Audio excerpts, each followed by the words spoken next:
Hello, welcome to Express Notes ACCA Paper P1, Governance, Risk and Ethics. This is your first professional exam level, P1. So first of all, I want to congratulate you on getting through the F level papers, and we now move to the paper P1, which rumours may abound. You may have heard that it's easier to pass, it has a higher percentage pass rate, it doesn't have a huge syllabus, and therefore I don't need to work so hard.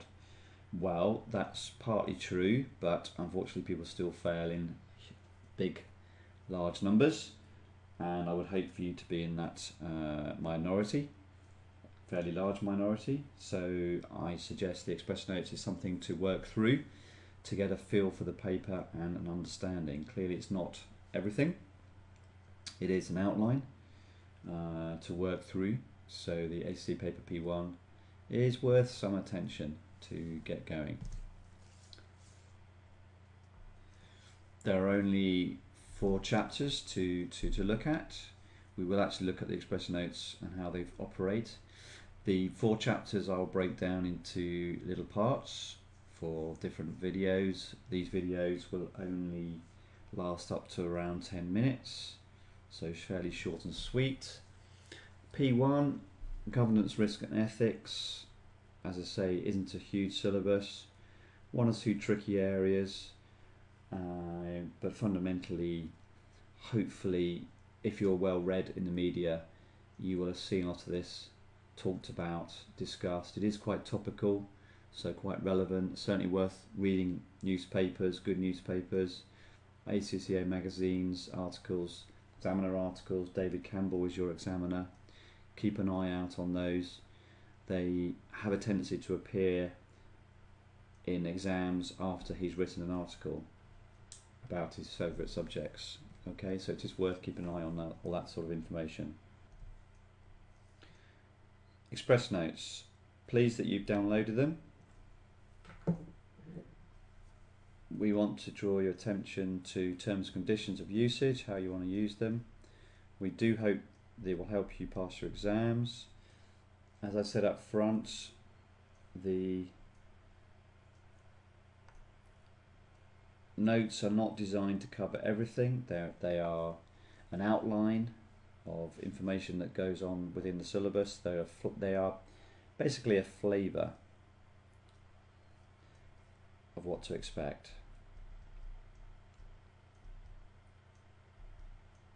Okay, how to get the most from these notes? Well, if you're prior to study, then probably for now it's worth just skimming through the Express Notes. Get a feel of the syllabus, the size of it, the content, what you're going to be faced.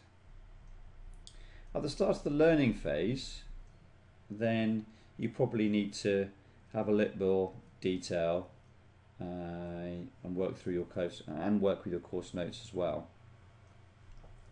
As it said on the screen in front of you, don't feel you have to understand everything first reading. There is chance to look through. It's suggested here not to make any annotations actually on the Express Notes. Save that for another day. The other day is the practice phase. Work through the Express Notes where you have a bit more knowledge now, having had the learning phase, to try and annotate it in a way that you begin to remember and feel confident. It even suggests that if you can remember, then maybe cross out that bit, so you're then working out what you can and can't do, which you're finding more difficult. The night before the exam, well, it's up to you. If you want to read through the Express Notes, you might want to do something else, but that is a possibility, because your Express Notes will be much shorter. Certainly your complete text is pointless the night before, and you certainly wouldn't want to take it to the exam. It's too bulky, so you don't want to read that at the last minute. But the Express Notes is only 35 pages, so it is a nice summary. Okay, chapter 1, key points to do at paper P1. Use mnemonics to help recall list of facts. For instance, TARA is a mnemonic for transfer, avoid, reduce, for risk. It's quite useful. these sort of things, or SWOT analysis, or spam, or whatever that you can think of when doing your lists. There are unfortunately quite a few lists to get your head round to help you as part of the syllabus. Some of them are more interesting than others, and having a useful mnemonic will help you get through. Prioritise the 3 areas of the syllabus that within your study, so spread them out. There are different parts of the syllabus. Some people will enjoy more than others. Give more time to studying corporate governance than the other 2 areas, since there is more detail in this area to be learned. You will need to, having said that, know all areas. What's key when you do the professional papers is it's not just about learning lists and applying that list to the answer. What you've got to try and do is apply the answer to the scenario that you've been given. This is what's important at all P-level papers, is the ability to apply your knowledge to get the decent marks. A good point made here is just because you know something, it's often tempting to write it in the answer. Not the way to go. Just because you know something, if it's not relevant to the scenario, you will not get any marks. So don't waste time trying to put it down to gain a mark.